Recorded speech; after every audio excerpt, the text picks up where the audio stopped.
ఇక శ్రీ సత్యసాయి జిల్లా తలుపుల మండలం రెడ్డంబారిపల్లెలో వైసీపీ సర్పంచ్ తులసమ్మ అవినీతి బండారం బయటపడింది. ఫీల్డ్ అసిస్టెంట్ శ్రీనాథ్ రెడ్డితో చేతులు కలిపి ఉపాధి హామీ డబ్బుల్లో చేస్తున్న మోసాన్ని స్థానికులు బయటపెట్టారు. 4 గ్రామాలకు చెందిన 650 ఉపాధి హామీ జాబు కార్డుదారుల నుంచి వారానికి 300 రూపాయలు చొప్పున నెలకు 6 లక్షలు కొట్టేస్తున్నారు. ఇదంతాను సీక్రెట్గా వీడియో తీసిన గ్రామ యువకులు ఆధారాలతో సహా కలెక్టర్కు ఫిర్యాదు చేశారు. దీంతో వైసీపీ సర్పంచ్ ఫీల్డ్ అసిస్టెంట్పై విచారణకు ఆదేశించారు. అయితే వచ్చిన అధికారులు తూతుమంత్రంగా విచారణ చేశారని స్థానికులు ఆరోపిస్తున్నారు. జిల్లా ఉన్నతాధికారులచే విచారణ చేయించాలని ఉపాధి హామీ కూలీలు వేడుకుంటున్నారు.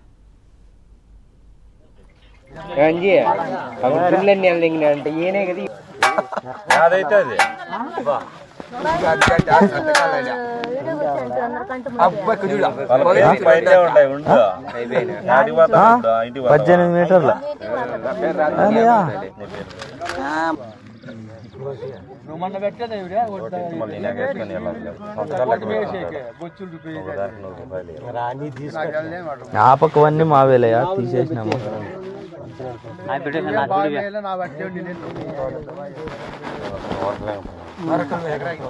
నన్ను కట్టమంటాడు మర్చిపోతే మళ్ళీ చేతి నుంచి మన ఆంజనేయ సాయంకాలం సంతకం పెట్టి తెచ్చిస్తాను ఆంజనేయులు అంటే అంజేయండి మళ్ళీ అదే పనిగా రేపు ఈ రోజు నుంచి పెట్టిస్తే అయిపోతాయి. రేపు